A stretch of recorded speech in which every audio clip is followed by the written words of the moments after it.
नमस्कार, मेरा नाम शीतल आर्य है और आज मैं जो कविता सुनाने वाली हूँ वो हमारे देश के गरीब मज़दूरों पर आधारित है। यह कविता एक प्रयास है उनके जीवन पर प्रकाश डालने का।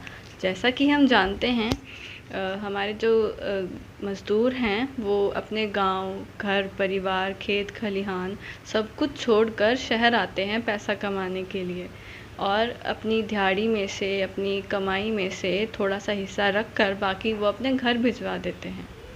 मगर कई बार देखा गया है कि उन मज़दूरों के साथ भी शोषण होता है, उनसे काम ले लिया जाता है और उनको मेहनताई नहीं दी जाती है। तो यह कविता एक प्रयास है उन मज़दूरों की ज़िंदगी पर प्रकाश डालने का। आशा करती हूँ जो मैं कहना चाहती हूँ वो आप तक पहुँच पाएगा।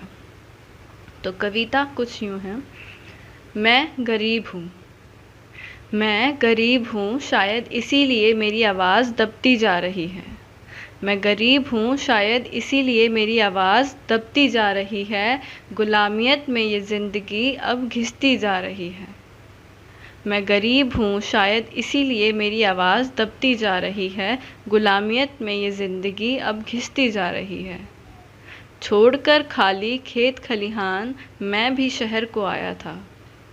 छोड़कर खाली खेत खलिहान मैं भी शहर को आया था। मैंने भी अपने बच्चों को पढ़ाने का सपना सजाया था। पर उधार और दिहाड़ी में ये ज़िंदगी अब घिसती जा रही है। मैं गरीब हूँ शायद इसीलिए मेरी आवाज़ दबती जा रही है।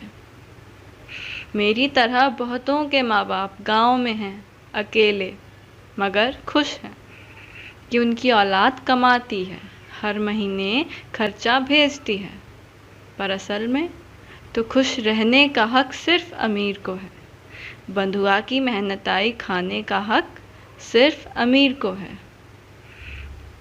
बड़े हैं वो, पैसे वाले हैं, इसीलिए उनकी जात अब ऊंची कही जा रही है। मैं गरीब हूँ शायद इसीलिए मेरी आवाज़ दबती जा रही है। गुलामियत में ये ज़िंदगी अब घिसती जा रही है। मैं गरीब हूँ।